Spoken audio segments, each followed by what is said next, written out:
Hello, and welcome to Final Show. I'm John, or Senstaku, as you might know me on Twitter, the executive producer here, and I just want to thank you for watching.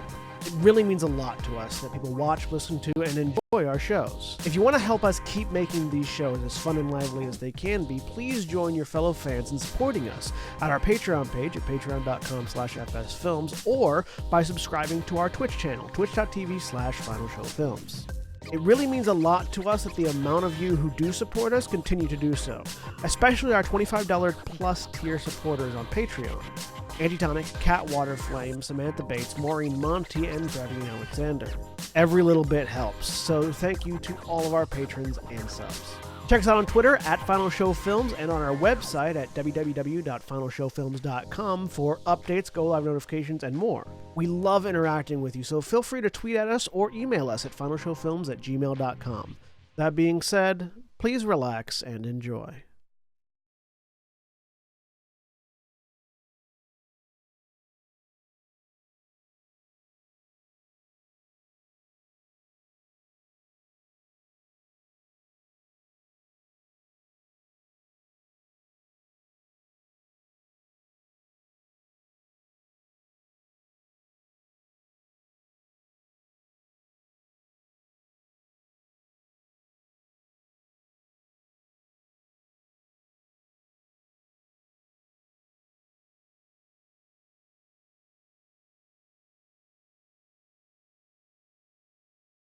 Now, hello everybody and welcome to the Esoteric Literature Club of Whitechapel.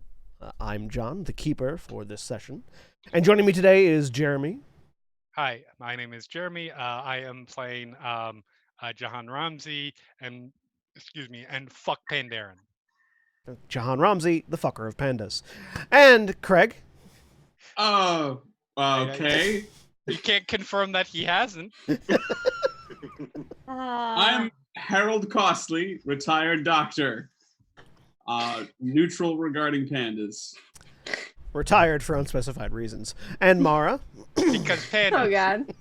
Hi, I'm Mara, and I'm playing Doris Foster Young, retired cult leader. And fucker. Anyway. Also retired for unspecified reasons. Jack. Hey everybody, I'm Jack. I'm playing Jared O'Connell, the explorer, who's actually seen pandas in real life. Didn't fuck them though. They are, however, tasty. Also not retired. Yes. But not retired for unspecified reasons. Not and retired. Aaron. Hi, I'm Aaron. I am playing America, Kansas Freedom, and the idea of tiny sentient foxes has distracted me from whatever this meme was supposed to be. Volpera are awesome and are coming to World of Warcraft. Anyways, well, already in World of Warcraft, but are coming as playable races. And now I'm just like, the Volpera are coming, and I wonder what horrible sort of things this forebodes.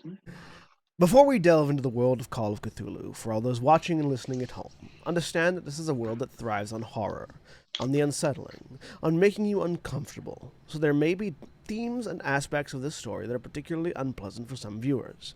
In those cases, it is a perfectly valid response to stop watching or listening if you feel you cannot. For those who remain, welcome to Call of Cthulhu. When last we left off, Miss Doris Foster Young and Dr. Harold Costley found themselves on the receiving end of losing 4 hours, in addition to the receiving end of several other things. At which point they discovered that the mansion they were in was pretty much completely abandoned and that they were alone in what was actually a fairly spooky setting, though they were distracted from learning this fact for quite a while because they were distracted with each other. Meanwhile, on the coast of England, moving along the cliff face that Jared O'Connell had found himself at the bottom of, America finally rescued Jared, only in time for the two of them to see the Coast Guard ship that had been dispatched to help out get struck by lightning and sink to the bottom of the channel. Which was then followed by Jahan giving the most British telephone call ever to the Coast Guard to let them know that their ship had been sunk. America and Jared reconvened with Jahan, replaced the battery, reconnected with Doris and Harold, and determined to head back to the mansion so that they could reclaim their cars and finally leave, as it was getting on to the wee hours of the next day's morning. Harold and Doris. Yep. You find yourself sitting in your car waiting for your companions to arrive so that you can all leave together and make sure that each other is safe. The car is turned on, the headlights are on, the heater is on, and it's beginning to fog up because you're both soaking wet because it's raining outside still, and that's what happens when you get into a car with wet clothes and turn the heat on. Yep. The radio playing, let's say, Waterloo Sunset by the Kinks. I don't know what this song is, but okay. Harold likes the Kinks. And Doris And, will say that she likes it too. Harold will check his vest pocket and then check his watch again, just sort of making sure that it's still the same time that it was when they left the house. Oh, and what is? Did she end up taking the boots? What did Doris end up Yes. Yeah. She took the boots. doing? Okay. She left her shoes behind because one of them was broken, Right. and I'm not going to get them repaired. Harold, give me a sanity roll as you look at your pocket watch. All right. Uh-oh.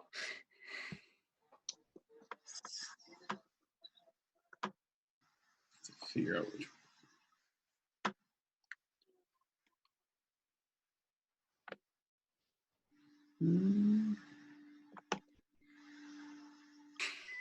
Nope.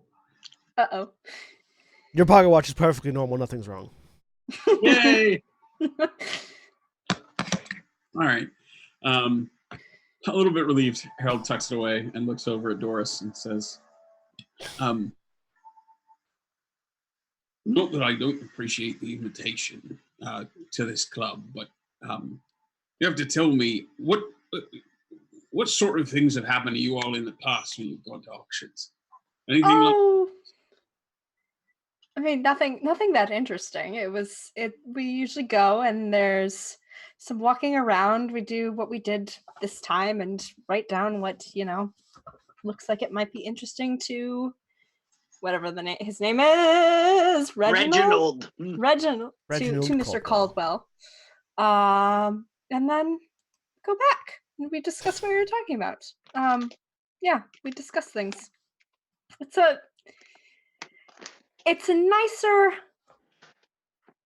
a much more entertaining literature club than the ones I used to go to.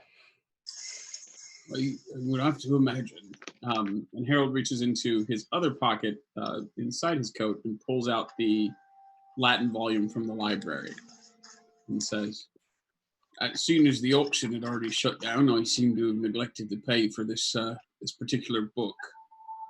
It's the Modus Beatus? The Beatus Methodivo.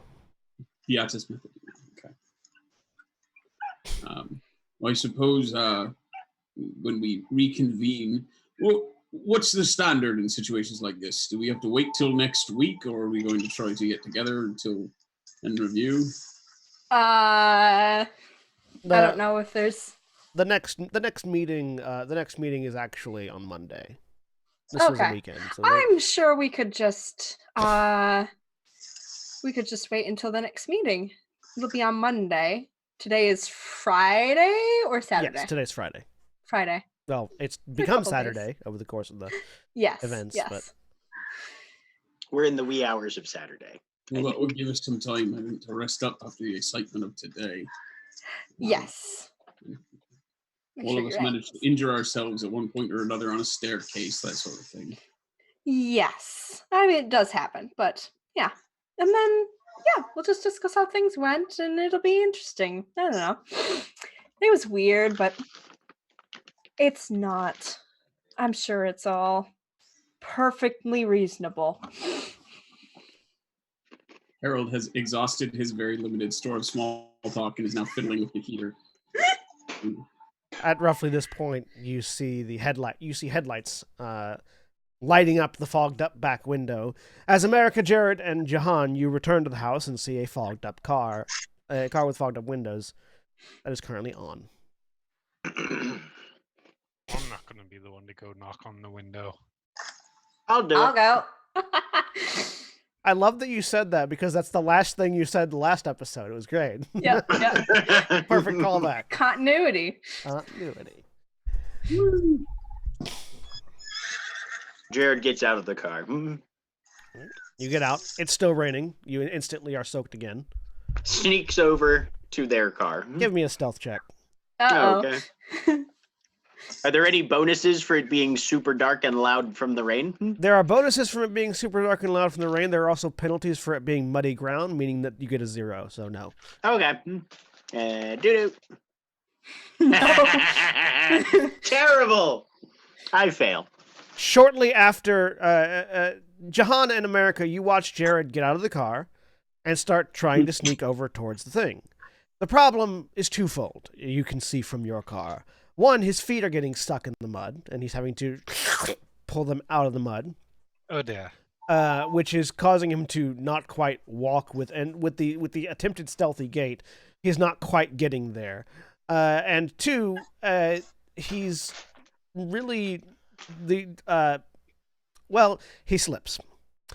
And so Doris and Harold, you sort of shortly after the lit up indicator of headlights behind you, there is a thunk as something hits the side of the car. Oh dear. I open my door and look out. Yeah, Harold will roll down his window. Doris, you open your door and look out, and there is Jared face down in the mud. Jared! Having just hit the car. There's just a thumbs What are up that comes What are you up. doing? And Would then you like to join peels. us? Well, this isn't the first time I've been propositioned for that sort of thing, but I'm gonna pass. Looking What up are you Jared. doing in the mud? You Young can see Jared, get up out of the mud before you find I'm a way to in cut yourself on process. something else. Jared, you look up and see that Doris is completely clothed, so Harold, however, is fuck ass naked. I mean, he doesn't have. it's his just boots on. it's just a fur carpet, really. But just... Harold, why are you wearing a bearskin rug? What's going? Oh, God. Got a sweater under that t-shirt, I see. no, Well, Harold is also. I'm full-clothed. back. And I think we just wanted to make sure that everything was okay with you two before we started driving back to London. Oh, we're perfectly all right. and likewise, nobody got swept out to sea. You managed not to cut yourself on any treacherously posed clocks this time. I didn't cut myself on anything. Nobody that I think we know personally got swept out to sea, although I'm pretty sure the Coast Guard suffered a few casualties. Oh my. Harold Oh, yeah. blinks. You'll have to explain that further when we have our next meeting. I mean, I can tell you very quickly right now, lightning strikes a cruiser on the You're channel and standing it in the goes rain. to the... Get in a car. Well, I rode with America, so we were actually also going to try and check on Okay. Jahan's car, I think, because it's... Ah. Han, where's your car? It's yeah. Right Isn't over it there. literally the only other car in It the is lot? the only other car in the lot. Yes. Okay. But it's also dark and heavily raining, Oh, and no. I didn't see where he parked. Absolutely. And Jared But is also yes. covered in mud. So Mhm. Yes, and part of the reason I'm staying out in the rain is to rinse some of this off. Trust me, this is the least harmful debris I've been covered in this entire evening. You're going to want to be sure to clean out that wound when you get back home. Definitely on the list. Thanks, Doc. Elena, he is going with you, right? If you want, yeah. Well, Thanks. Wonderful. Already decided. Get out of the car. I'm heading towards mine. Jahan brisk walks across the parking lot over to his car. Oh my Nothing goodness. against anyone. It's just He's covered he's in mud. really muddy. Yeah. You don't want him in his car. So, Nope. having reconvened at the house, I'm assuming you are all intending to head to various homes. Yep. Well, I mean, probably Jahan needs to get back to his own form of transit in downtown, but Or Jared. Yeah. Jared. Yes, Jared was the one who drove. Didn't drive. Yeah. Jahan was the one who did. No, I will request that America drop me off at my car. Yeah. So, where does everyone go from here? Well, I Which did leave my foster car young? at the hotel, but I could leave it. My house is nearby. We're Oh. in the area. Of course. Well, let me give you a ride home then. That would be lovely, thank you. So Harold and Doris head towards Doris's home in Sussex. America and Jared head back into London to drop Jared off at his car, and then America heads where? To where I live. America heads home. Jared, you also head home? My apartment. And Jahan, I'm assuming you head home as well. Nope, I go to America. Yeah. I Get get on on a plane and say, And "Fuck just these leave." people, Oh, I'm not done." to my place. Okay. No. Sorry. I should clarify. Yeah, I go to the United States. Actually, You no. go to the I don't want to state get. of Kansas in the country of America, not the person named America. Kansas. Actually, never mind. I don't want to be part of this crazy supernatural nonsense anymore. But I also don't want to get shot, so I go to Canada. Mm. Canada is not governed by President Saki as well, so there's that. President Saki has actually been quite litigious on his reform of gun control in the States, but you know. Anyways. Everyone heads to a home. Harold, we'll focus on Jahan first, because I feel like we've had quite a lot of sex comedy in the past few episodes. Jahan, This is deadly serious. you get home to your apartment. Yes, I do. You head up. What does your apartment look like?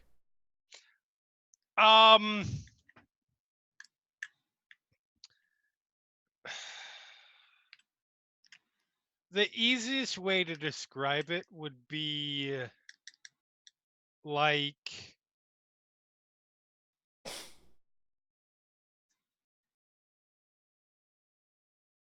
upper middle class new age librarian. So Does that make sense? very modern aesthetics, very clean, Yes, lots of very books. modern, very clean, very yes. Open floor plan, lots of glass. I need to actually because I actually have this somewhere. Just in terms of let's see. Yeah, it's a fairly large house actually. Yeah, because when you have a certain when you reach certain income levels, it like scores, it doesn't make sense not to buy like the additional 5 and go from like a somewhat restrictive amount of money to a shit I have to spend all my money level. Yeah, it is a 6-bedroom house that he lives alone in. That is located. Many of the bedrooms have been converted into library sections. Well, it's a lot of it. Honestly hasn't been converted to much. There's the opening area for conversation, guests, etc. He has an office. Bedroom obviously.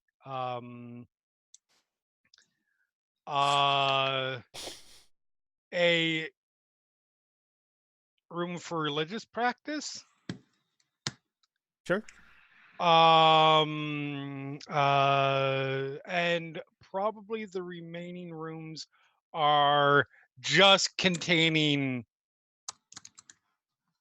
stuff that he's never unpacked, that sort of thing. So, are you heading straight to bed, or are you spending any time? I doing think I'm things? going. Actually, no. I have a book. You do have a book. I have a book. I'm gonna start now that I'm not dealing with burning Coast Guard ships and recovering people who swam through carnal rooms and Please, charnel rooms. Carnal rooms are very different. I was gonna say no. He's talking about the elderly folks. As much as John is trying to get us away from the sex comedy. you did kind of. Anyways, that was the joke I was trying to make. Yes. Oh, fair. But he didn't have much of a chance to look at his acquisition, which I don't think he paid for either. Now No, that I you did. think No, about you- it. Yeah, you paid for it. No, on that's your way right. out. I did. Yes. So yeah, heads off to the study. Gets a drink and So as you something else to unwind. as you had previously noticed, there does seem to be sections of the book that smell of a particular lemony citrus smell, which was vaguely familiar to you, as it seems to be indicators of something that you can't see normally. So much like you've done with your bracelet in the past, you pull out a small pen blacklight and begin going over some of the pages that smell particularly strongly. Okay. The journal, which for the most part seems to be detailing both Sir Thomas Blyton's private life as well as some of his more esoteric beliefs, some of his more odd or occult beliefs. Between certain lines, you find hidden writing. Interesting. The first one that strikes you is the phrase, "The shadows lengthen in Carcosa," which seems to be repeated several times throughout the book, almost as if it's a prayer or an abjuration. In addition to that phrase repeated, you find multiple mentions to a painting that was completed per specifications, a curiosity as to what someone, the notes don't seem to indicate who the someone is looking for in Carcosa, and trailing towards the end of these hidden messages where you get to a point in the journal where you don't find anything anymore. The last bit of written, the last message in the book just says, "They've found it," and trails off. Interesting.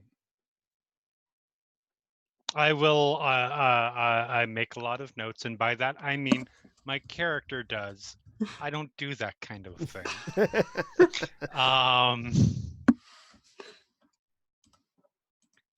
Make some notes to do research on Carcosa later, but it's late, so it's bedtime. You go to bed, laying down with these thoughts of Carcosa in your head. That's gonna end really, really, really well. Super well, you guys. And as you pass out, we will transition over to Jared, who finally, soaked in rainwater and mud, gets home to his apartment. What's your apartment look like, Jared? 3rd floor. Walk in the front door. There's a little bit of tile. He shuts the door, locks it behind him, takes all of his clothes off and just leaves them in a pile at the door. Inside, mostly hardwood. Lots of accoutrements and decoration from mostly it's either mountaineering adventure sports related or East Asia related, continental East Asia related. Lots of artifacts and souvenirs and shit from Nepal. Lots of maps on the walls, that kind of thing. A couple of rugs on the wall, perhaps. Maybe a sling with some sort of stuffed animals in it. Yep. There's at least 3 small interpretations of what a Yeti might look like figurines. Mostly everything's just kind of scattered around. Couple of books and shit. There's a decent computer system in the main room. It's a simple 2-bedroom layout. He walks into the main bathroom in the hall, takes a shower immediately, and then probably spends about 20 minutes ensuring that his injuries are as clean as possible with whatever basic first aid equipment he has laying around. Then he goes into his room. So The before bed we get in any there. further, Oh, okay, go ahead. while you're in the shower, make a sanity roll. Yeah. I go crazy in showers. Definitely where you want to go make a sanity rolls when you're in the shower. Yep. Hey, Oh. 61. I needed a 42. You have the shower on hot. Mhm. The water is sort of almost scalding as you use it to scrub off the day's events, both the ones that everyone knows you experienced, and also the ones that only you know you experienced.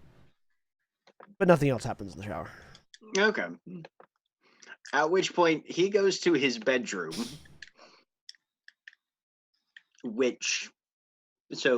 his bedroom is literally just a fairly thin floor pad with a sleeping bag on it.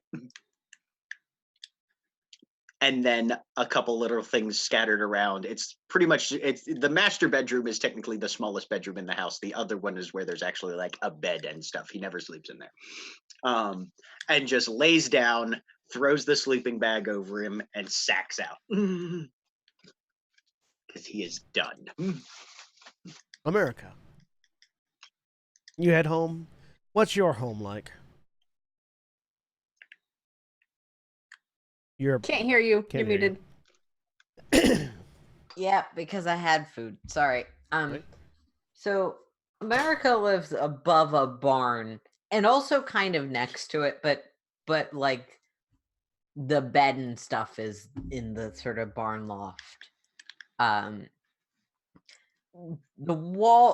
ceiling / wall on one side just has a huge American flag. Other than that, it would be hard to call it Spartan, but there isn't much in the way of decor. There's a bed with blue and red, but not blue, red, and white, but not specifically American flag sheets. There's a small dresser, or they've taken out all of the guns with them, and obviously like check that they're still in perfect working order, check that none of them have any ammunition in them, though none of them were loaded, so it's not likely, but gun safety. Lock them up for the night in the, actual safe as opposed to just the car safe.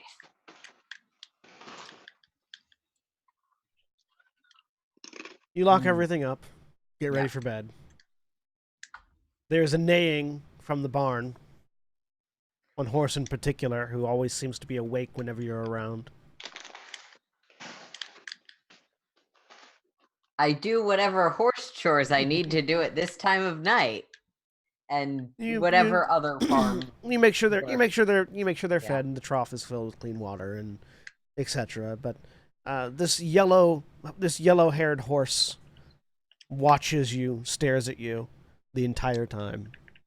Make me a sanity roll. It's a really creepy staring horse. When everyone was asked to make sanity rolls, I really should have figured out where on the sheet that is. Oh, found it. Success. Hard. Nice. After staring at you for a while, King begins to eat. And something about the mundanity of taking care of these horses after the slightly chaotic, hectic, and strange evening you have had sort of relaxes you a bit more than normal. You regain 1d10 sanity. Oh, yay.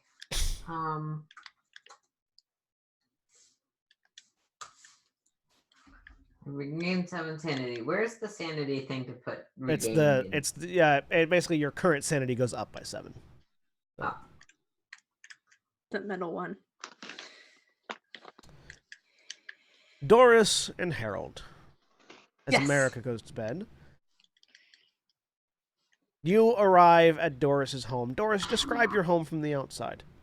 It's a fairly not as ostentatious as her car, but pretty comfortable house. Single level. You can see a dream catcher in the window. And she's got a porch light on. Well, thank you so much for bringing me back. It's delightful. Of course, after a night like this, I certainly wasn't going to let anyone go home by themselves. No, I will have to fetch my Except car. for the other 3 people who just went home by Yes, themselves. yes.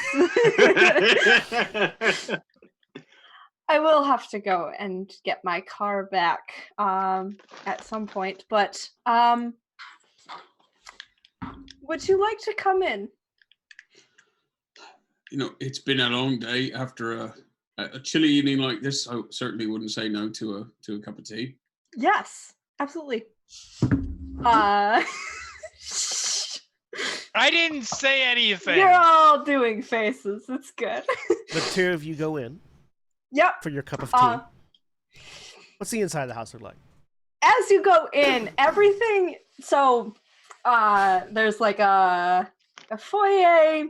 Take off coats and stuff. And then into the main area, she's got a kitchen and a living room that's all one long thing.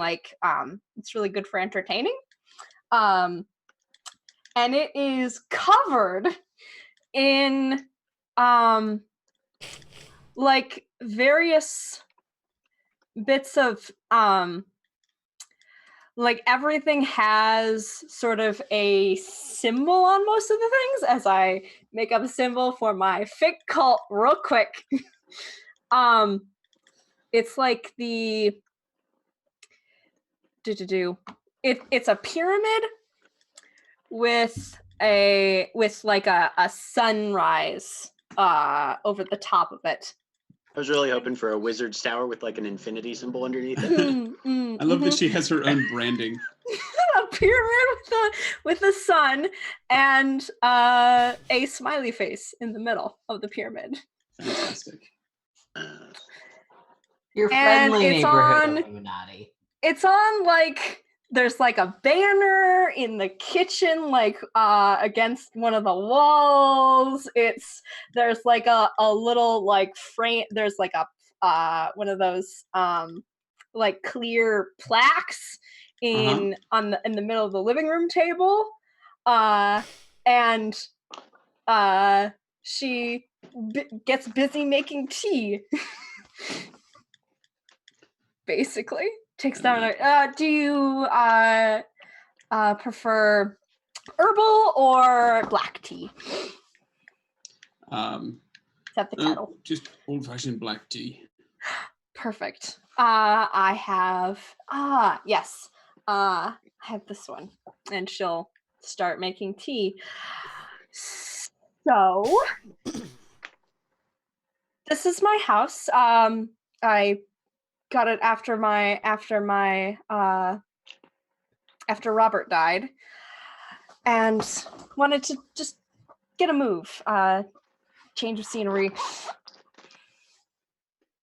Well, I can certainly understand. Certainly, the Yes. past does tend to hang around. Mm-hmm. So.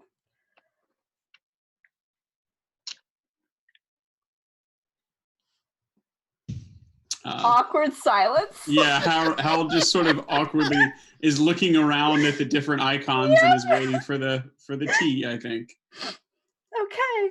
Not quite what he pictured, I think. So I have been doing some decorating in the meantime. I did redo the kitchen, the previous owners. It was this like horrible 50s monstrosity. The color was all wrong. I do have pictures. Oh, You can see, like, during the construction, they actually found like there was some different wallpaper under there. Actually, it was quite fascinating.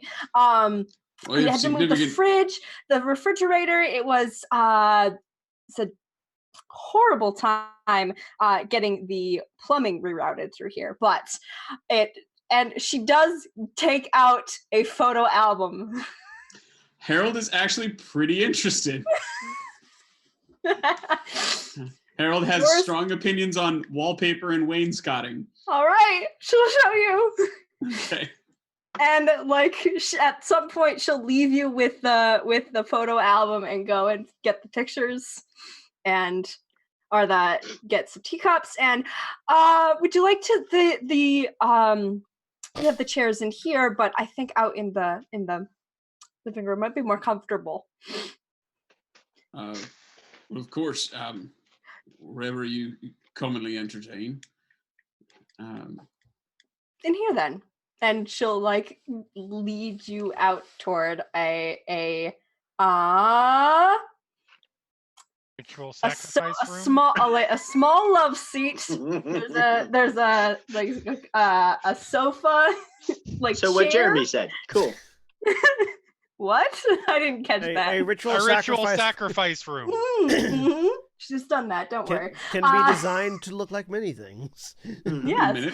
Harold there's is a very sofa, worried now. and then there's like a wooden rocking chair. Interesting. She will sit down on the end of the love seat. The love seat, which is coincidentally at the 12 o'clock point of the room, when the rocking chair is at the 6. And Yikes. Okay. All right. Yeah. Harold will sit down in the space available on the rest of the seat, I suppose. Okay. So, I know it wasn't quite what you were expecting tonight, but you did have a fun time, an enjoyable time, right? It certainly was diverting. I can't say otherwise. And that may be where we mysteriously fade off.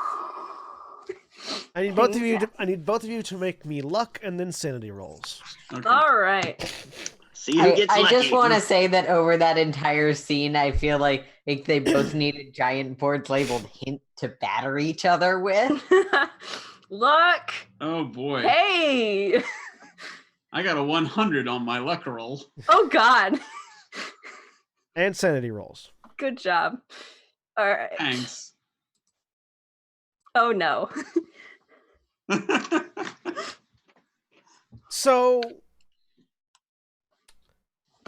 we fade to black on a scene that ends up with Harold realizing the limits of his stamina at his current age, but somehow managing to fumble into success in certain areas, in such a way that, though, while not otherworldly for Doris, is satisfying enough. But in Harold's case, is more than satisfying enough to regain 1d10 sanity points. Woo! It's good tea. Really good tea. Yep. And that's the tea. God damn it, Jack. Trying so hard not to make those jokes. Meanwhile, you all... I'm here to be of disappointment to you everybody, all Aaron. sleep. Jahan. You go to sleep with this thought of Carcosa in your head. What that means, where that is, what that is. And something about a painting, something about somebody having found something. All of this odd, occult meanderings in your brain. And while sleeping, you suddenly find yourself with your eyes open, standing on a cliff, overlooking a massive valley in which there is this city you've never seen before. Golden spires and domed roofs adorn what seem to be ancient stone columns and buildings. It looks almost Persian to you, or maybe Greek. The various indicators that familiarize yourself with these cultures, these ancient cultures, seem to blend into each other and shift back and forth. It's hard to tell. At some points it looks Greek, at some points it looks Roman, at other points it looks Persian. This odd blending of structure and style and color draws your eyes constantly across the city.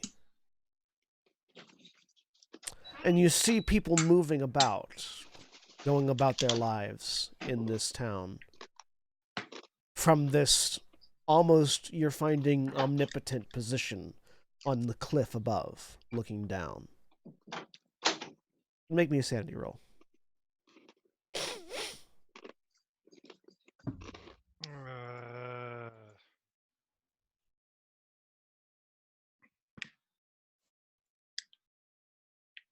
Nice. Looking at this dream, you become aware that it is a dream, that you are dreaming. Okay. That this is some sort of your mind putting together bits of information and clues that you've garnered. And with that awareness comes a sense of freedom and relief. You regain 1d10 sanity points. Sweet.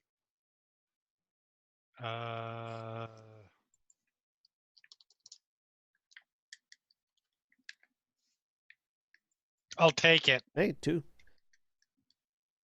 And as you look down and sort of focus in, your vision tunnels and your awareness moves away from your body into one of these rooms. It looks like some sort of ancient art gallery.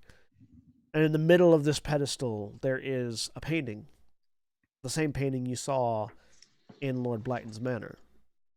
Of this yellow-robed figure adorned with a crown. Okay. Standing atop some sort of mountainscape. And as you look into that picture, in your mind, a voice mutters to you, a voice you don't recognize. The shadows lengthen in old Carcosa.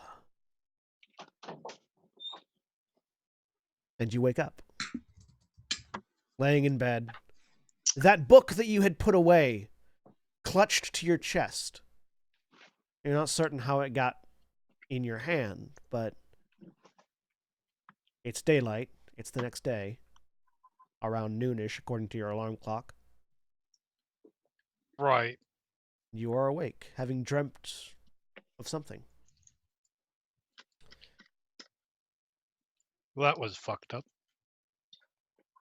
Everyone else awakens as normally. It'll be a few days before the next meeting of the Literature Club. Those of you that are injured will regain 1 hit point per day. So you regain 1 hit point now, having woken up, as your injuries begin to bruise over and scab over. Feeling slightly worse, but you know that that's what happens when injuries start to heal. I'm at full health now. You have a few days before the next meeting, specifically Saturday and Sunday. The next meeting is on Monday. Is there anything anybody's doing in particular over the course of the next couple of days? Working, because I'm not a fucking rich Other than working. retiree. Anything in particular, as opposed to outside, as opposed to the standard? No, I just wanted to make a snarky comment about how I'm the only person who doesn't have money. Fair. Jared's gonna go online and see if he can scrounge up anything on urban legends or weird shit along the southern coast where he had been walking after scrambling out of the abattoir. Sure. See if there's anything, especially regarding strange figures seen after dark that watch people. That's mostly what he's looking for. You can give me a computer use roll. Which apparently is not on the standard list. It's a 5%. If you haven't put points into it, you'd have to add it in the investigator skills end. Okay. So That's starting with a frustrating. 5. Boop. Nope. So you're spending your time looking online for things. Mhm. Anyone else? The good news is, sometime soon we may have an official Call of Cthulhu sheet because they Ooh, announced that today okay. or yesterday. We'll see. At some point when maybe when like the next day we're off going to collect Doris's car from the hotel. Yes. I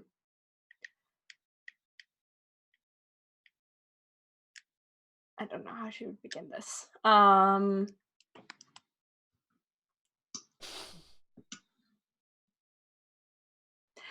So how did you why did this may be a strange question, but why did you say yes when I invited you to the literature club? Why did Harold say yes? Yes. Is Um, it I'm just now that you're going to be a regular member, of course.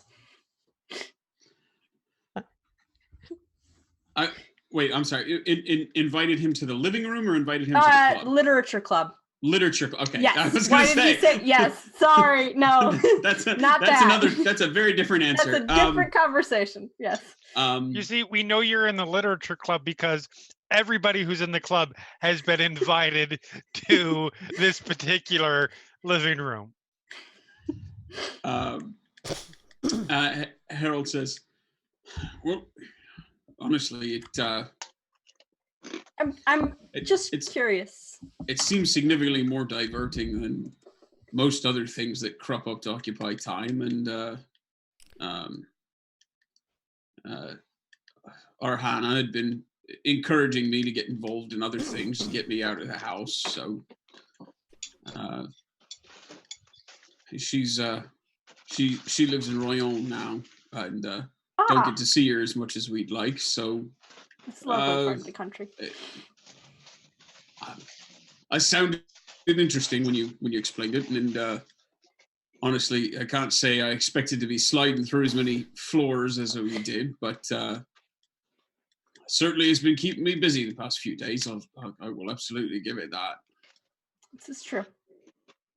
It was. How about yourself? Why did you first get involved? Similar to you, I think. It was I had been to a couple. There's the which area of England do I live in? Sussex? Yeah, Sussex. Yes. There's the Sussex Women's Literary Society, but they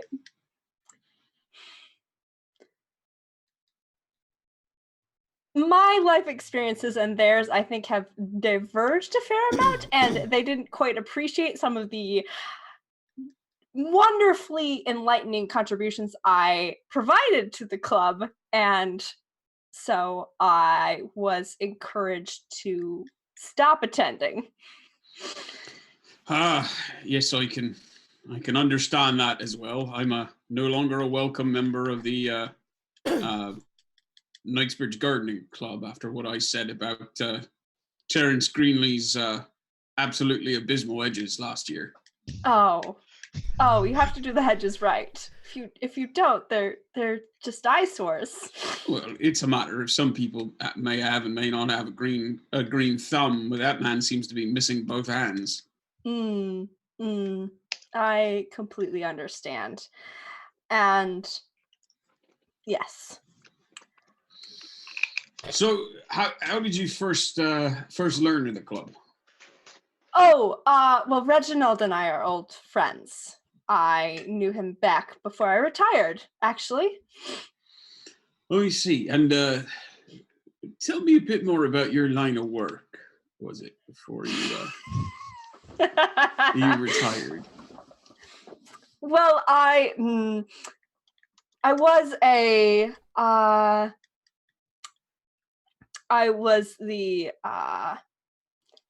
let's see. She would not be stuttering about this. I was the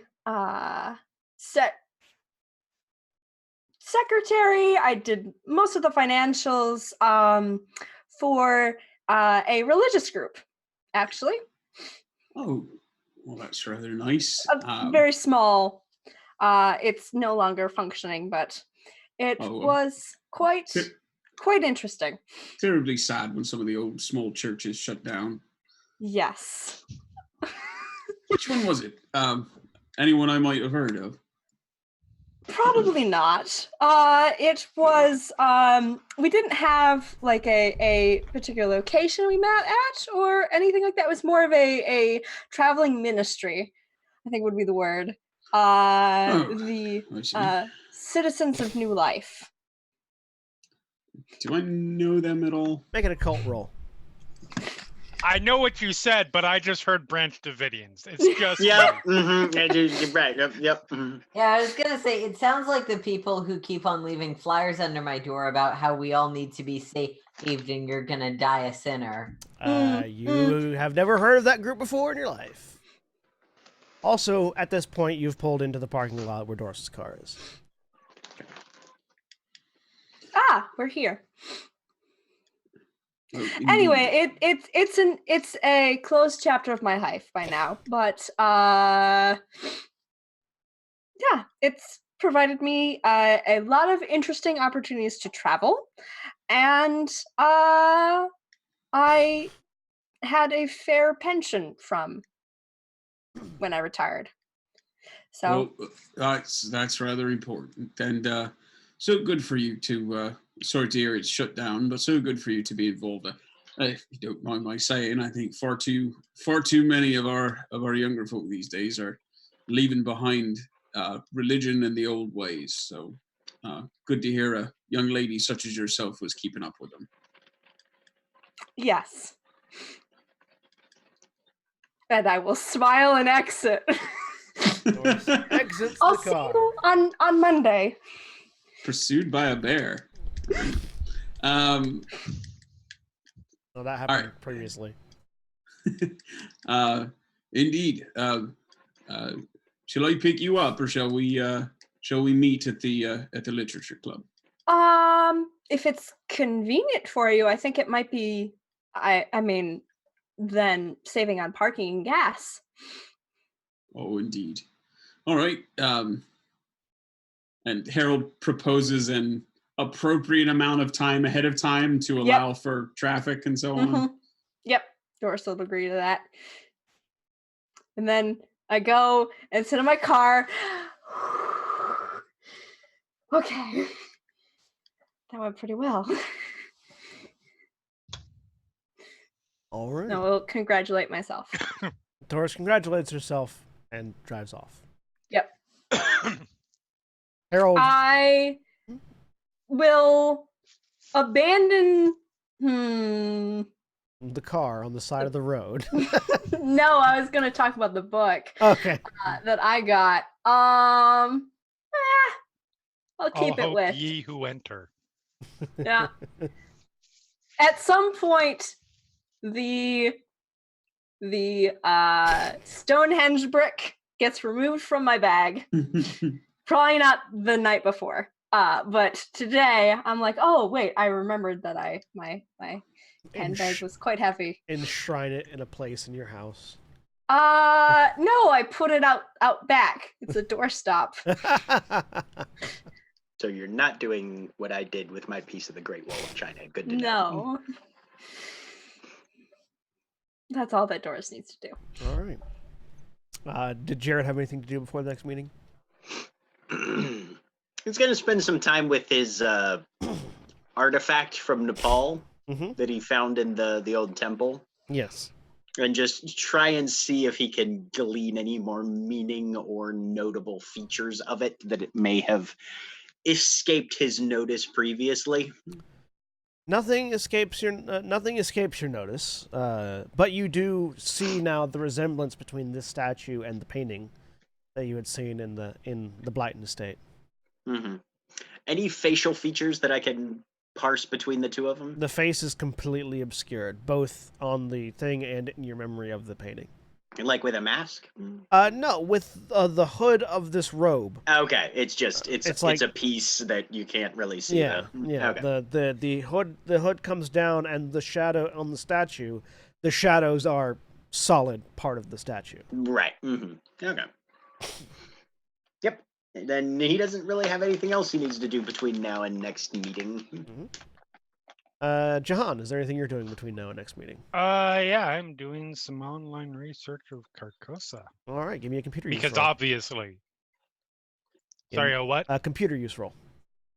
Okay. I have some of that, I think. Some amount.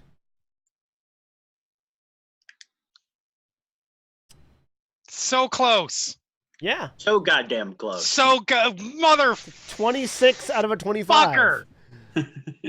You could spend luck. Yeah, would you like to spend any luck to make that a success?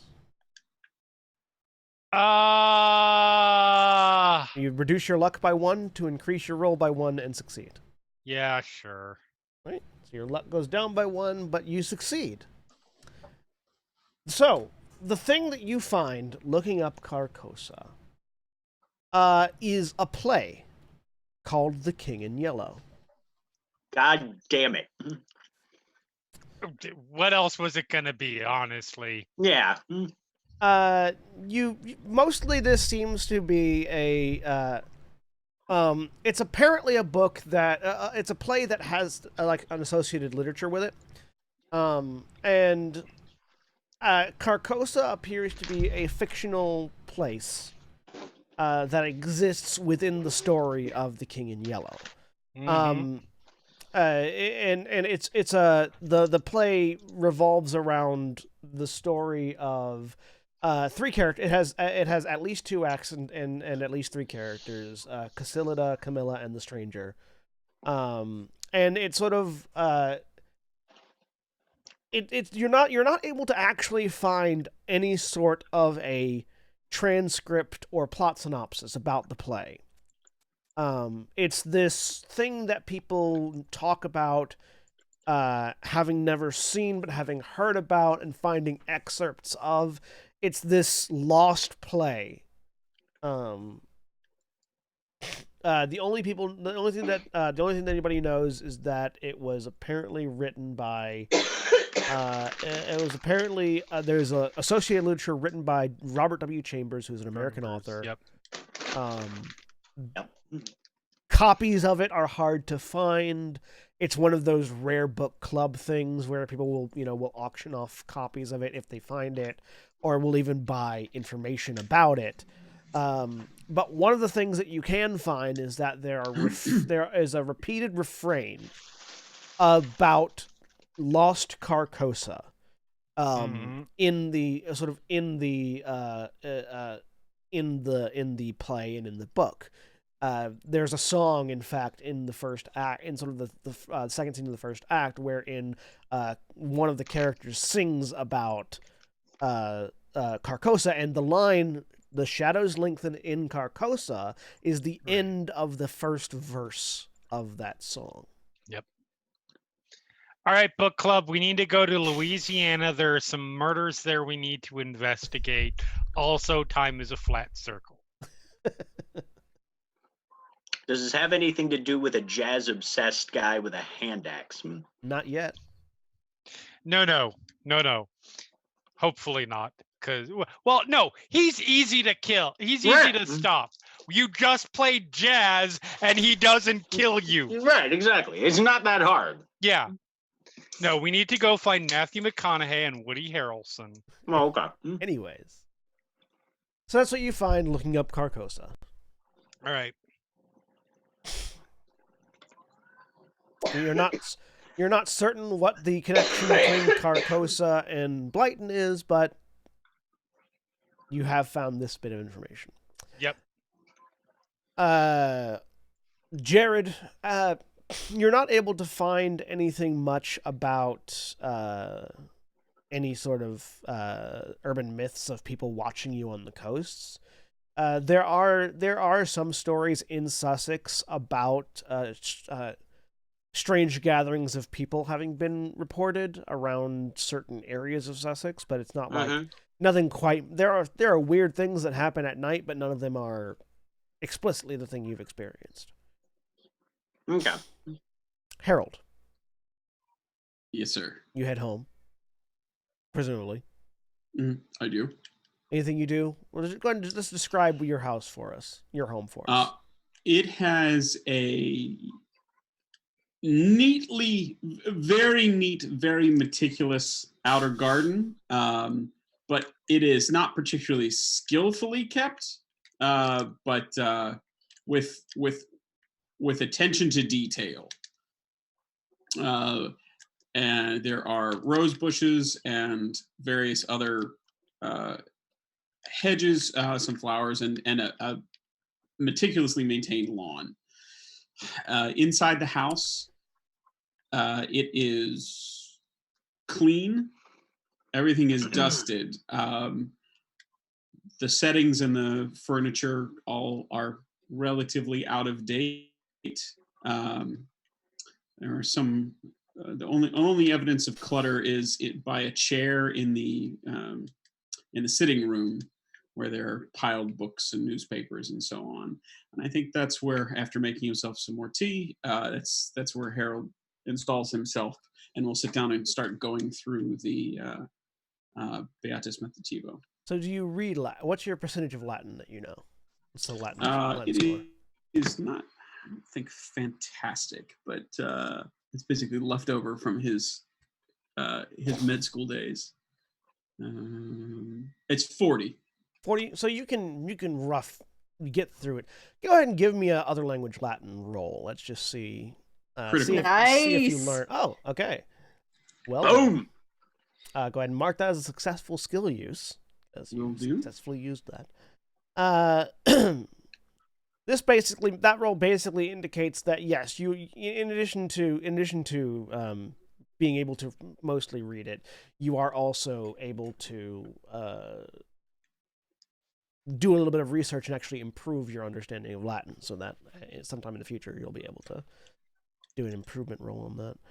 He goes and gets out a very well dog-eared Latin dictionary to help him out with some of the more obscure words. But again, it's sort of as you determined previously. Let me pull up my document that I have here that has the information on it.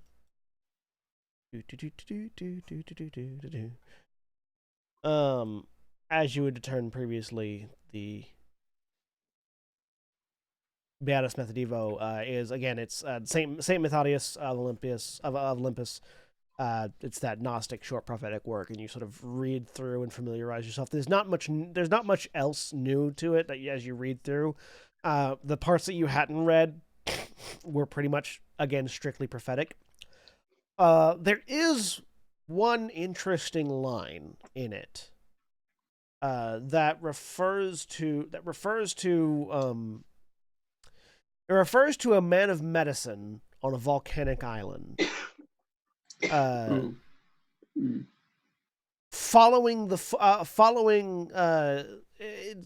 a rough translation. Again, your Latin's not perfect, but it's roughly translating it into a more usable context. This particular bit of prophecy seems to refer to a doctor on a volcanic island following the footsteps of an oracle to a pyramid, inside which he finds a lost city. And so by itself it doesn't necessarily mean much, but that is one of the newer prophecies that you didn't quite get to on your previous read that you're sort of able to translate out. Okay.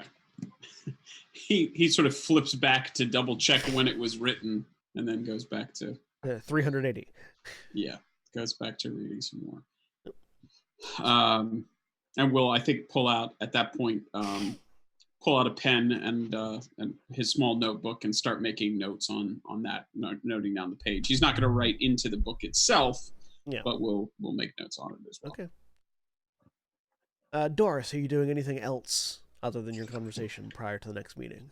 I decided she's gonna sell the book.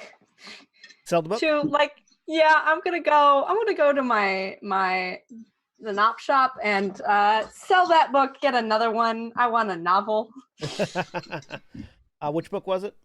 That was the one about witches. It was the witch cult. The witch cult in Western Europe. Yes. Yep. Okay. Mm-hmm. It wasn't that interesting. It's also not that rare or expensive. No. So you get a few dollars off of it. Right. Like it's a $50 book kind of. I will promptly spend that back. You buy yourself probably plenty for a romance novel. Oh yeah. Yep. I got a bunch of 50-cent ones. You buy yourself some tawdry romance novels. There is, interestingly enough, in this bookshop that you're at, there's like sort of a display dedicated to the 50 Shades of Grey series that looks like it hasn't been touched at all.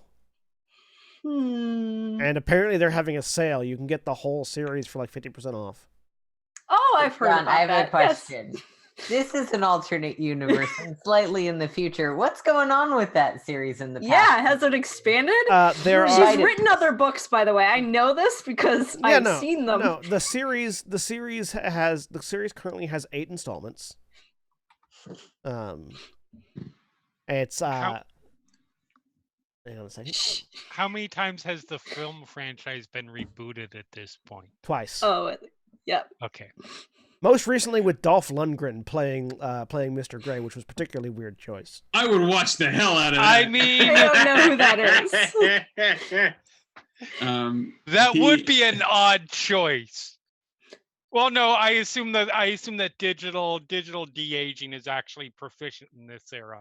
It is, but they decided to go with the Gray Fox look for Grey. It was again interesting choices. Okay, I love Dolph Lundgren. He's the man, but there is nothing about that man that screams Gray Fox. For reference, there are 50 Shades Grey, 50 Shades Darker, 50 Shades Freed, Grey, Darker, Freed.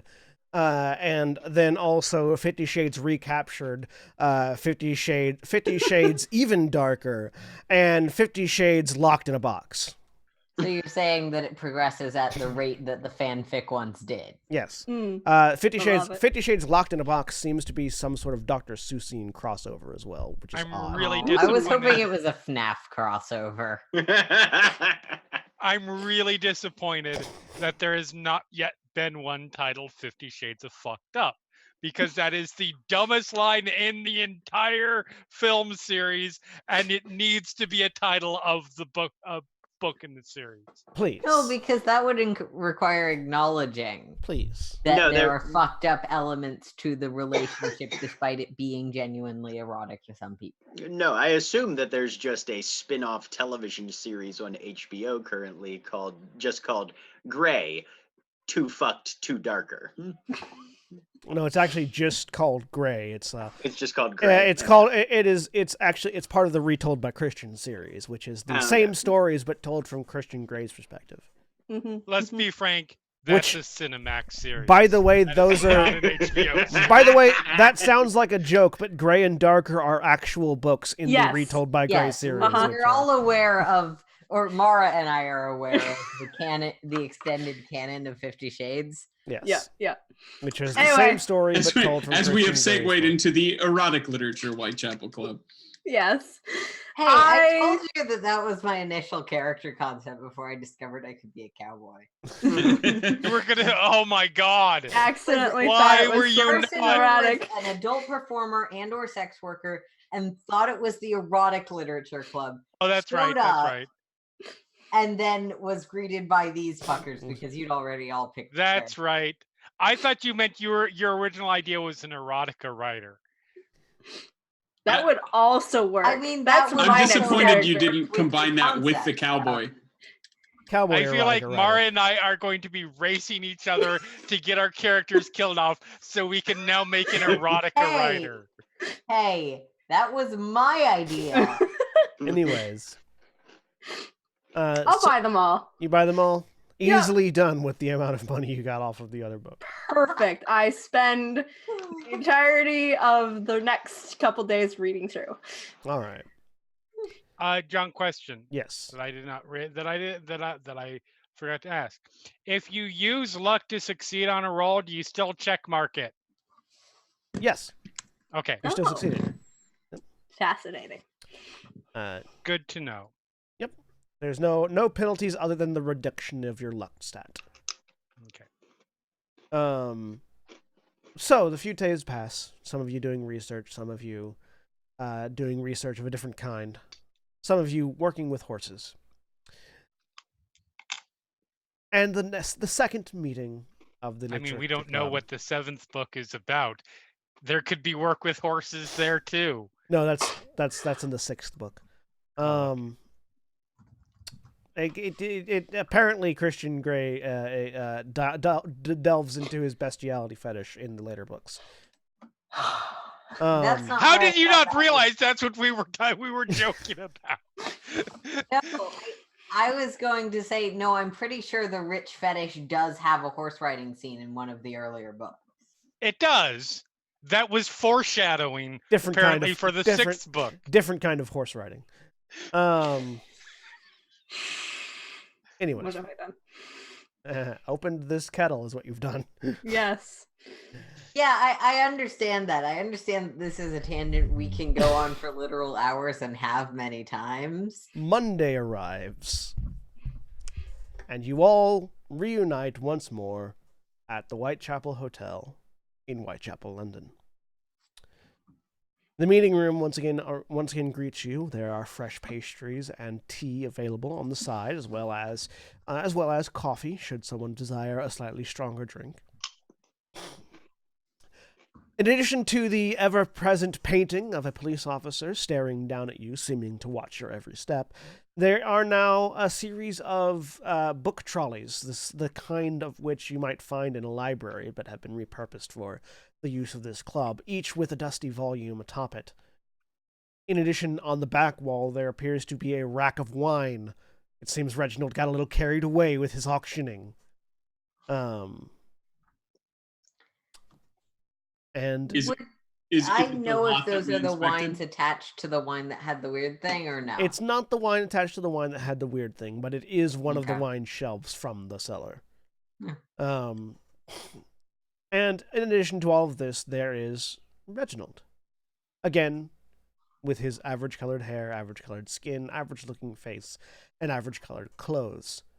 Although, now that you think about it, this time he's not wearing average-colored clothes. For whatever reason, he happens to be wearing... clothes. No, he's wearing clothes. He's wearing a bright yellow jacket to add a little bit of color to his average-colored ensemble. And he is sitting at the table where his averagely placed and averagely present self typically is, reading a book. As you all enter, who enters first? I will go first. America enters first. America, you enter first and see this scene. Yo. Ah, good. He pauses for a second as if he's trying to recall. Afternoon, America. It has been a lovely couple of days with all these wonderful antiquities that you and the others managed to find. How's your weekend been? Lovely as always, Reginald. Good. How's you? Glad that you found something to pique your curiosity. Oh, absolutely. Many My fascinating accent things. is strong today. Okay. Do you go get some tea or anything? Yeah, Coffee? sure. All right. America acquires some coffee and takes their traditional Oh, place yes. at the It's table. distinctly coffee, not tea, because I need to be as American as possible in all things in my Exactly. character guideline. And as America takes their seat, the next person to arrive arrives. Dr. Clossley. And We, Miss Foster Young. All Yep, right, Doris we and walk Hill. in together. Reginald again looks up. Ah, so good to see the pair of you. Dr. Costley, I hope your first outing with the literature club was exciting enough to keep you on. Certainly not something I'll forget in a hurry. And he holds up the book and says, I brought a little something back as well. Ooh, fascinating. Please, here, hand it over. And he closes the book he's looking at and it sort of holds a hand out. Yeah, he'll pass it over. Takes it, flips through it. Ah, the Beatus Method Devo in its original Latin. Fascinating. And he starts flipping through it. It seems like he's able to read it perfectly fine without a reference. Are you familiar with it? I've read a version of it, not this one. This is an old copy. I've read it translated into a few different languages: German, Spanish, and Italian. Doris, you're aware that Reginald seems to know a lot of languages. Yep. You're pretty certain he spends part of his exorbitant fortune just learning shit. Mm-hmm. Would you happen to have any of those translations? I'm curious to see always how modern authors interpret the original. In fact, on that shelf, as it points over at one of the various bookshelves that was here previously, second row from the top, 15th book from the left. Harold will drift over and pick up the book that was indicated, and then pull out his notebook and compare the segments that he noted down to see if they are the same. Which language copy did you grab? German, Spanish, or Italian? Oh, there's not an English? No, there's not an English one. I guess Harold looks at them with sort of interest and then disappointment, and then will pick them up and flip through them. I guess he'll pull the German, but other than that, he doesn't speak any of those languages. Okay. He'll look through if he can see if he can find anything that looks like volcano. You just suddenly got really muffled. That's better. You're better now. Oh, okay. Yeah. I don't know what was going on. But yeah, then he'll look through and see if he can find anything that looks like the word volcano or island. Okay, so you spend some time looking through languages you don't understand. Yeah. Doris? Well, I followed Harold in and stood there while he was talking. But when he drifted over to the books, no. I did not follow. Reginald, it's so lovely to see you again. I look forward to these every week. Obviously. Mm-hmm. Did you have a good time? I did. It was lovely. I know Harold quite enjoyed himself. We had a little bit of adventure, spilled down some a secret passageway, actually. It was quite exciting. Secret passages are so fun. I'm sure you and Harold enjoyed each other thoroughly. Yes. At which point, the next person to arrive comes in time to hear that sentence. That sounds like the perfect time for Jared to walk in. All right. You bet they did. The joys of Jared. youth. Yes, that's me. How's the end? Yeah. No, Getting better. By this point, again, everyone would have gained 2 more hit points. Anyone that had lost anything. Mm. So this is now total of +3 hit points from the Friday injuries. Almost back to normal. Good. Nice coat there, Reg. Thank you. It's one of the various things that we acquired from the mansion. It seemed interestingly enough, Sir Thomas Blyton and I wear the same size. Weird. Yes. That's nice. What size is that? He lists off a particularly average size. Medium. Seems to be. Jared goes over, makes half a cup of tea, fills it up the rest of the way with coffee, adds creamer, and shotguns it. Seems a Please particular tell me it fan. wasn't like green tea or something. It probably was. No, it's Earl Grey. Okay, that's fine. It's That's Earl Grey. fine. Seems to be a particular fan of the color yellow. Yes, there seem to be a lot of it. It is a very bright and sunny color, especially on the coast right there. It's got to be quite dismal and dreary much of the time, especially during the winter. I'm sure that was a decorating choice. I go and sit down by myself with a pointed look toward Harold. I don't have any tea. Jared Don't say anything. Jared pulls out his phone and takes a quick shot of Reginald with the coat. Sure. I was curious, actually, while people were talking, what was Reginald reading before we came in? Give me a spot hidden roll. Okay. Unless you're asking outright. No, she'd just be glancing over. Ooh, hard success. Harold sheepishly comes over and sits beside Doris. Did you bring me tea? I mean, if Doris I think doesn't when have he's any finished tea, with yeah. She just glances over at the tea. Glances Harold back gets at back you. up. Harold gets back up and goes over to the tea. Jared's still over there. Need another cup? Mm. Reginald leans over towards Doris. Good job. Thank you. Well, you rather think. All right. Mm. Jared's still kind of manning the table, so he'll make 2 more cups. He was reading a book called The Golden Bough. Ooh, I know that book. Which was in English, which he sort of closed and put down when given the other book, which he's now still flipping through the Beatus Method Evo. At which point, Jahan arrives. Yep. What are you talking about? He's on a plane to fucking Canada. Right. Oddly, that plane deposited you here. So weird. Like a So circular. It flew over and just pushed me out with a parachute. Yeah. Jeremy walked has in and you bad walked through experiences with his characters trying to take planes out of the story and it Yep. not working. Mhm. Like, this is the 3rd time, I think. The 3rd? Because there was that one shot, right? Mm. I don't remember the one shot. I mostly I don't remember this at Nina. all. This is fascinating. Yeah, oh yeah. Nina definitely tried to get the fuck out of Dodge. I could have sworn that we had a modern one shot where your character's introduction was trying to take a plane out of the state, but I may just be making Rob, up that memory. You may be right.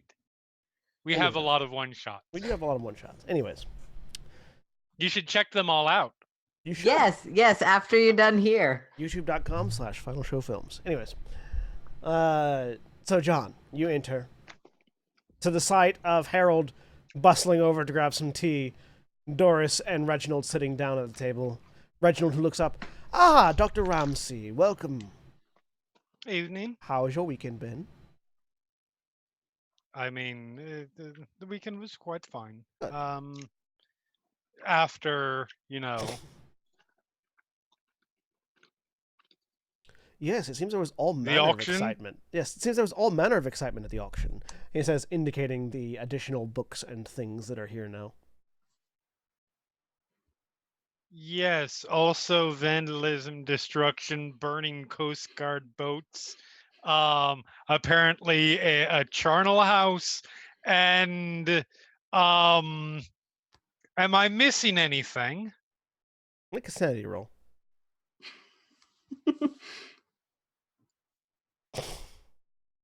Time loss.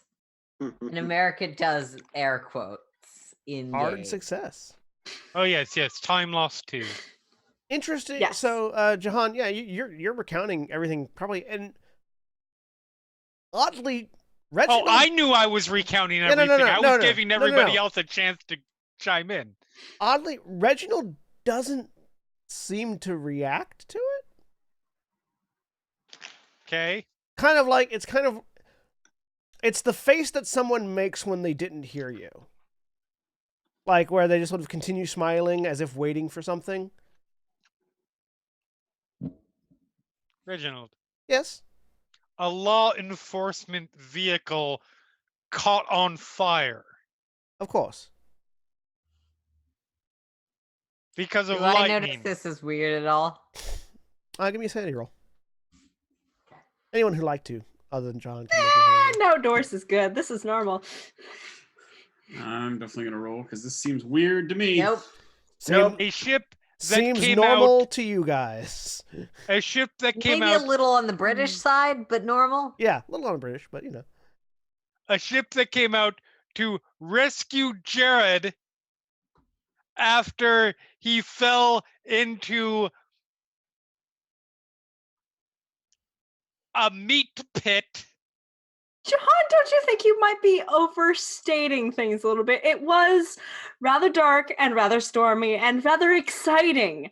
But I think we should focus on what we have here. We have books. This is a literature boat club. Caught on bloody fire. Well, yes, that is the way of things in a storm. Well, we don't have the expression Oh. "worse things happen at sea" for no reason. Jahan is now the only Satan character in a horror movie. Congratulations.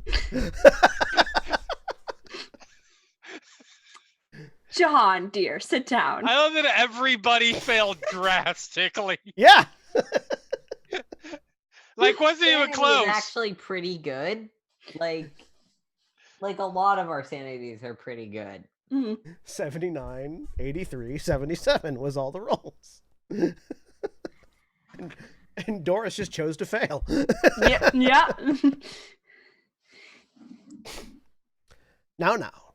And there was plenty of excitement, but everyone's here, everyone's fine, and we have quite a haul, I must say. I'm fascinated at the idea of secret passageways in this mansion, though. I might have to go back and see if I can't acquire the estate itself. They did John, see... in the process of sitting down, John says, yes, except for the people on the Coast Guard boat. Quietly to himself. Because clearly nobody's listening at this point. If you do acquire the estate, can I recommend acquiring the entire thing with the exception of the butler? He was rather... I never actually met the butler. What did he look like? Oh, did you not? His He name was Miles He wasn't Stone. really on the first floor, John. He was Not- literally Right. everywhere. The GM has a slightly similar name to your character. Yes. Jahan. 2 syllables. Jahan, which is fair, except for I'm doing a heavy American accent, and No, that's also fair. recognizes Yes. John very specifically. He was literally everywhere. Anywhere we looked. Fascinating. I don't know. I didn't encounter him at showing all. up. I'll give his general description. Yeah, Doris will give... Definitely sounds like a butler, yes. Yes. Fascinating.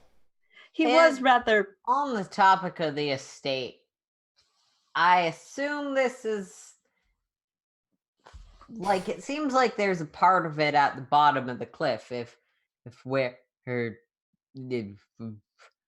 not Jahan, Jared had fell out any indication. Oh, certainly. Oftentimes, large estates like that will have not just the building itself, but also the land around it and below it in the case of a cliff. So it makes perfect sense that it would extend down to the coast for any sort of perhaps fishing or trapping or any sort of activities one might want in the channel. Perhaps even a private dock. Go for it if you'd like to. The butler was pretty insistent that certain things in certain parts of the manor were not for sale in the standard auction, but... Oh, yes, the estate sale was carefully curated pieces, but the estate itself, I could possibly look and see if it's specific. But that's a thing for another time. So, were there any particularly interesting books that anyone would like to discuss? I know Harold brought to me this lovely book, an original Latin version of the Beatus Medievo, which is a particularly interesting work of what would be the word? The predictive texts, yes, sort of would be the terminology, I believe. Anyone else find anything fascinating, other than, obviously, the variety of books that we'll be able to dig into here at any point in time? Please also feel free to grab anything that you'd like and go through it. I mean, speaking of secret passages, one of them led to a literal abattoir that I kind of slid into. Well, yes, that would be rather standard on older mansions. After all, depending on how old the mansion is, you'd have to have some place to sort of deposit the waste. But is it likely that the waste is almost entirely meat-based substances? Depending on what circumstances, certainly. Possibly. No, Fact check. absolutely not. Are we Can still I- affected Okay. by the sanity roll? Yeah, no, this seems perfectly normal. Reginald talks like this Okay. all the time. Well, of course, young Jared, you're not going to want to keep your meat pits right in the house. Exactly. Oh, I'm sure after the last weekend and the time you spent with Miss Foster Young, you're pretty familiar with meat pits. Hmm? Excuse me. Good show, young O'Connell. You do cooking and stuff, right, Miss Doris? A little bit. Yeah, don't- and there's like you have to clean the meat and Mm-hmm. well, He means like that, but with sex. Thank you for clarifying. Lovely conversation. Harold just takes a long sip of tea. and then Jared just kind of you're the assholes that decided to let a 19-year-old in a club that's obviously meant for adults. What the fuck did you I expect? give both of you a death glare. Anyway.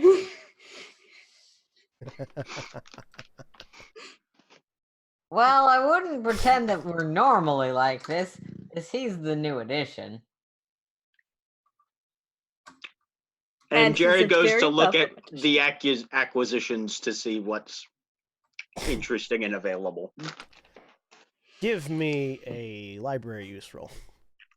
Hey, I'm shit at these. So, since it's been a couple of them Well, hey, now, damn. Yes, Mara?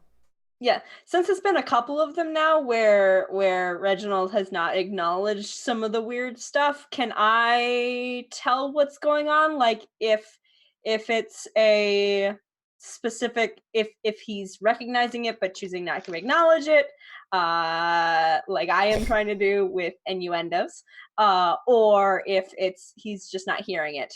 I would like to make the case for a psychology roll. Sure, you can make a psychology roll.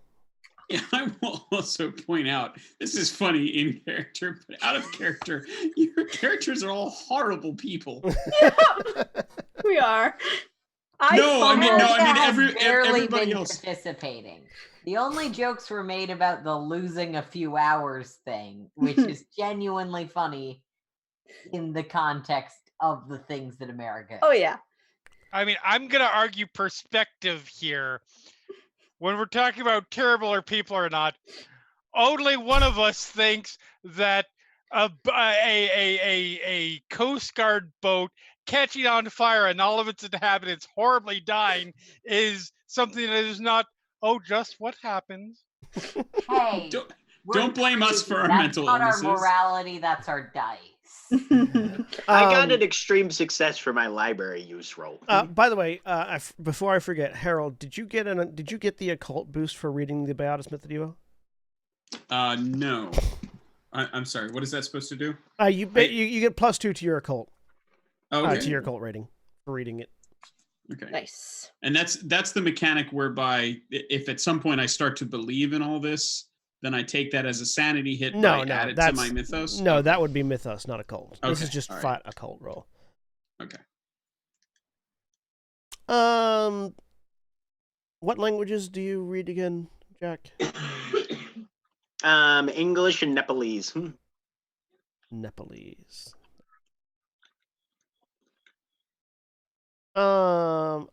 Well, there is a particularly old, ancient text.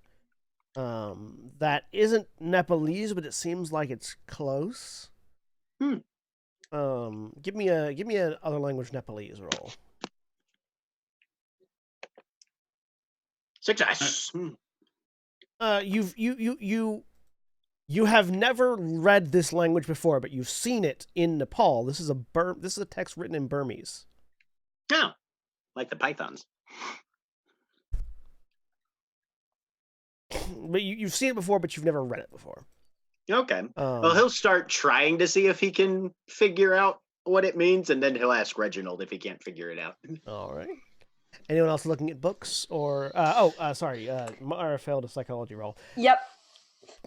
Fumble. You're not certain why you were thinking about Reginald acting weird. Jahan's definitely the one acting the weirdest here right now. Oh yeah. Yeah. No, that's. You think Jahan might be suffering from a bit of stress? He might be. Never seen a good meat pit before.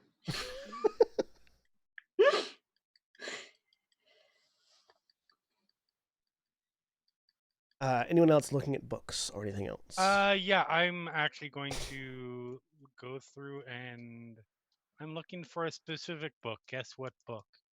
The King in Yellow? Yeah. Give me a library use roll.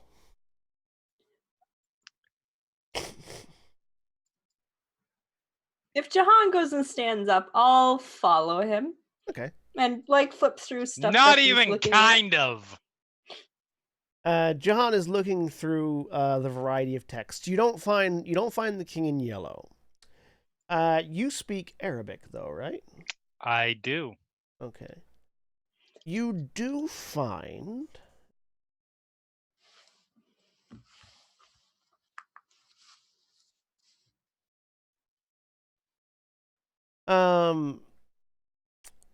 you do find a book written in Arabic called The Key of Solomon. Okay. It is a particularly old and dusty book that very easy to overlook. And as you pull it off, as you reach out and put your hand to it just out of instinct to grab and pull, you feel this faint pulse on your hand. Look down, and that magnetic stone bracelet seems to have come undone and fallen to the floor. Okay. As you pull the book out and look at it, sort of dusting away a bit of it, this feeling of importance overcomes you, and you realize you've seen this book before in your dream. Looking back into the art gallery room, thinking about that dream, you recall this book splayed open on a pedestal, open to a particular page. And as you open the book to that page, that's where we're going to end for this week. Say goodbye, everybody. Bye, everybody. Bye.